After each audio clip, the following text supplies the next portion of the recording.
All right, when we see it, you see it. Some breaking news for you this hour in the case involving former FBI Director turned Trump critic James Comey.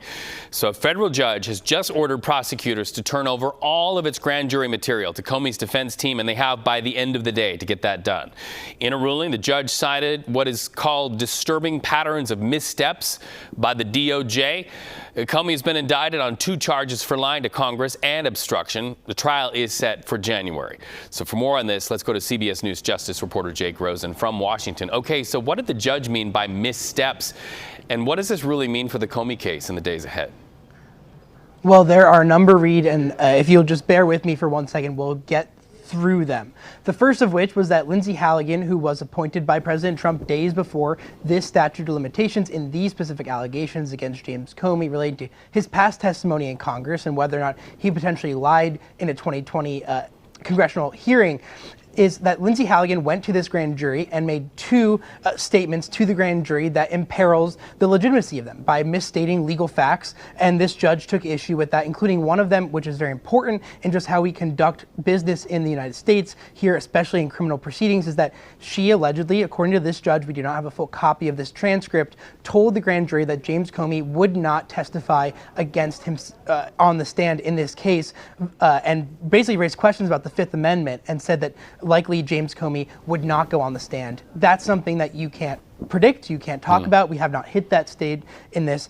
In addition to that, she also said that don't just believe the evidence in front of you, this judge alluded to, potentially we have more. Also, Reed, there are also questions about how the government, FBI and DOJ, have handled the investigation and the actual materials that are referred to in this Comey indictment. The investigation and that materials was actually seized years ago as part of a past Trump administration, the first time around, their investigation in 2019-2020 into an associate of James Comey. Instead of getting a new search warrant to get that material again, this judge says they just found information that was still being held by the Department of Justice for about 5 years now at this point, and basically dug through that again. If they were to go and do this the legal way, the judge said, they would have asked for a much more narrow set of information. They would have had to go through an entire legal recalculation of this case, which would have taken time, Reed, which is at the center of so many problems around this case. In addition to why Lindsey Halligan was appointed in the first place, it's because the prosecutor that President Trump had put in before did not feel the need to bring this case because it was not strong enough, our CBS News reporting shows.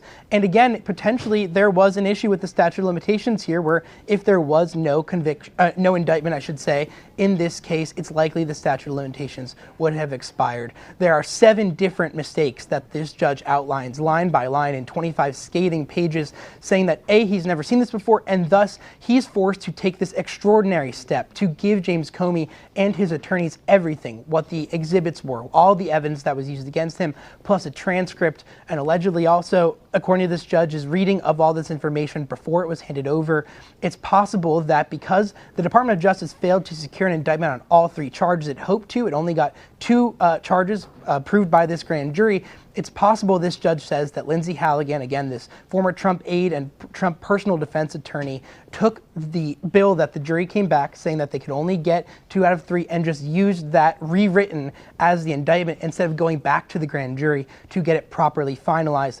All this information is just one really long spool of thread that is going to pull at this. It's going to slow the case down, Reed. It's going to make this January trial date seem almost impossible if it even gets there, because there are so many challenges against this case. Yeah, right. Once Comey's attorneys get it, they have to comb through that. Okay, Jake Rosen, thank you so much for taking us through that developing and breaking news. We appreciate it.